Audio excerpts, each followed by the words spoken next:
Dipicu suara pukulan drum yang dianggap terlalu bising, ketegangan tetangga di Cengkareng, Jakarta Barat berujung aksi saling lapor polisi. Teguran warga yang mengaku terganggu akan suara bising berubah menjadi cekcok mulut hingga berujung penganiayaan fisik. Usai video perkelahian beredar di media sosial, konflik ini tidak berhenti di lokasi kejadian. Kedua pihak kini memilih membawa persoalan ke ranah hukum. Mereka saling melapor ke polisi karena sama-sama mengklaim sebagai korban. Darwin menjadi korban penganiayaan mengalami sejumlah luka, melayangkan laporan ke polisi. Pada laporan itu, Darwin melaporkan Dodo tetangganya dengan dugaan kekerasan bersama terhadap orang atau pasal 262 KUHP. Angel, istri Darwin, mengatakan penganiayaan terhadap suaminya terjadi usai tetangganya Dodo berupaya menabrakkan mobilnya ke arah mereka.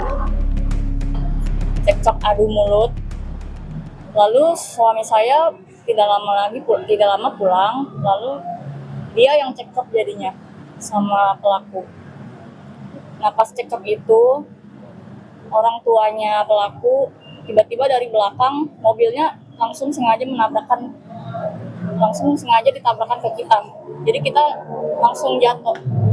Aku jatuh. Kalau dia setelah dia terjungkal, dia langsung dipiting. Seperti yang di video ya? Iya, seperti yang di video. Sambil dipiting itu, bapaknya si pelaku turun dari mobil langsung menendang dengan kencang punggung dia sambil dipiting.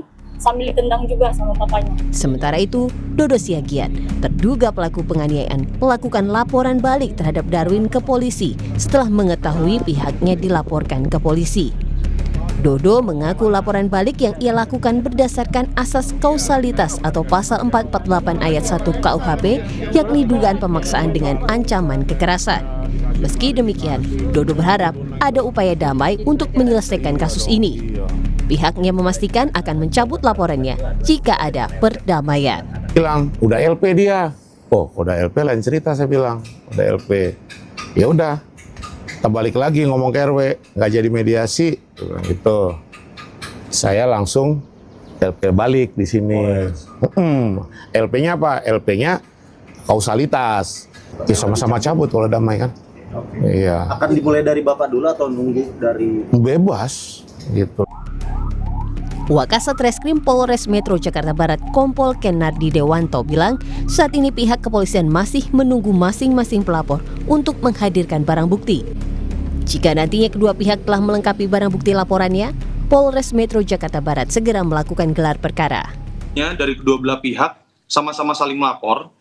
Yang pertama dari pelapor D itu melaporkan pasal 262 ayat 2 KUHP. Itu melaporkan pasal 448 ayat 1 KUHP dengan bunyi secara melawan hukum memaksa orang lain dengan kekerasan atau ancaman kekerasan, seperti itu, Mas. Menghadirkan barang bukti ya kan, untuk menyiapkan barang bukti apa saja yang harus disiapkan ya kan. Kemudian kalau sudah lengkap semua, kami akan segera lakukan gelar perkara, seperti itu. Di tengah dua laporan yang saling berhadapan, polisi dituntut bekerja secara profesional, adil dan bijaksana. Tim Liputan Kompas TV.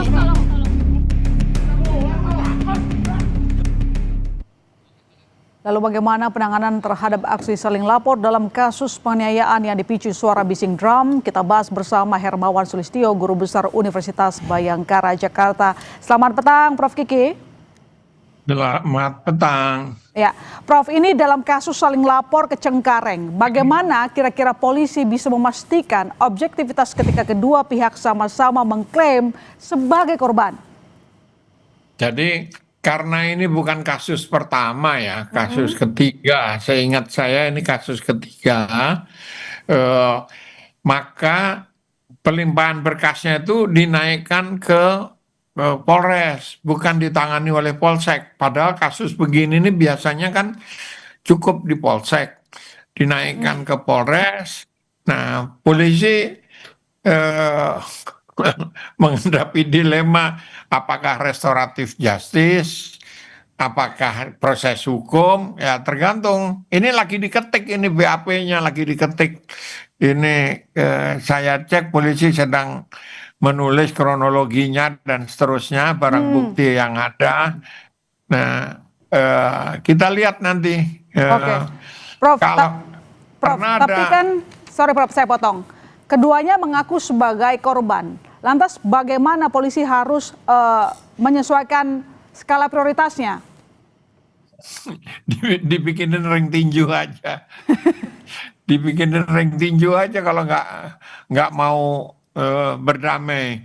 Nah, karena penanganannya bisa kausalitas seperti penasihat hukum itu, yaitu kasus penganiayaan itu disebabkan oleh bunyi drum. Itu kausalitas. Tapi bisa juga dibelah menjadi dua kasus. Kasus masalah gangguan lingkungan dan masalah penganiayaan. Penganiayaan itu juga bisa penganiayaan, betul memang penganiayaan atau berkelahi. Kalau orang berkelahi kan nggak bisa dibilang penganiayaan gitu.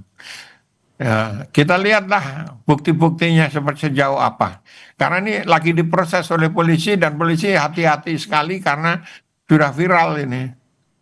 Lantas Prof. Vicky, dengan kasus ini saling lapor, bagaimana pihak penyidik memastikan atau membuktikan profesionalismenya dalam agar tidak terlihat seperti memihak atau mungkin terpengaruh atas tekanan publik?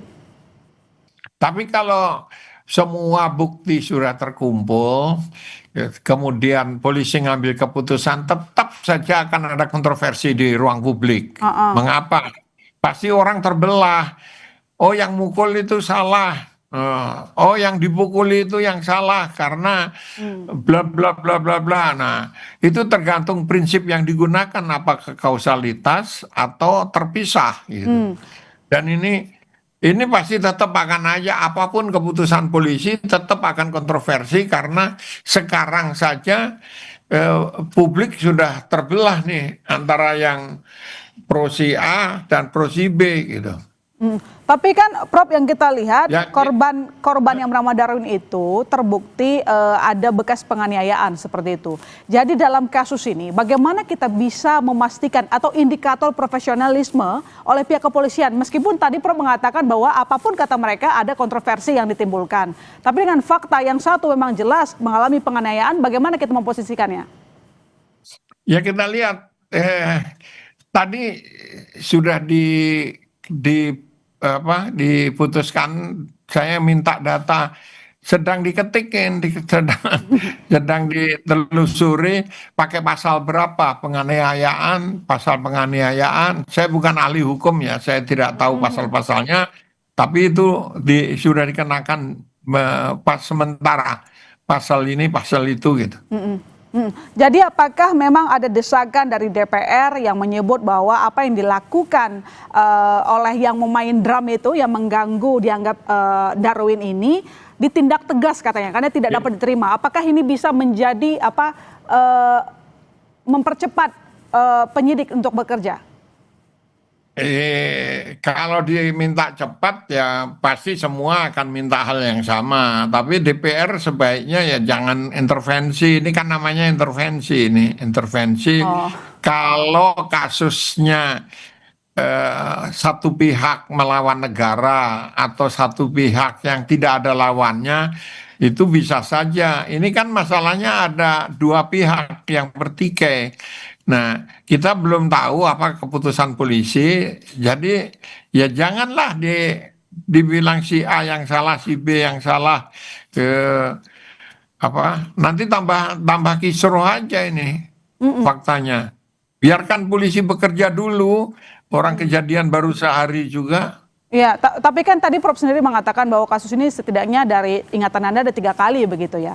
Nah dalam kasus ini yang kita lihat kan pertama yang melaporkan adalah Darwin, lalu kemudian tetangganya tersebut melaporkan balik seperti itu. Untuk melihat secara jernih Prof, bagaimana seharusnya pihak kepolisian bekerja di sini? Begini, kasus ini dilaporkan ke polisi dan minta polisi menyelesaikan itu sudah bagus ya. Artinya orang berusaha tidak melakukan kerusuhan sendiri gitu. Misalnya yang satu kan lapor Loh kita sudah lapor ke RT, kita sudah ini nggak ditanggapi kayak gitu. Nah itu ada kepercayaan kepada proses hukum. Kalau tidak mereka nggak akan lapor ke polisi. Nah polisi ya jangan mau ditekan-tekan gitu, yang pasti buktinya apa, pasal apa yang dipakai gitu. Ya, harapan kita bersama pihak polisian profesional. Terima kasih Prof. Kiki.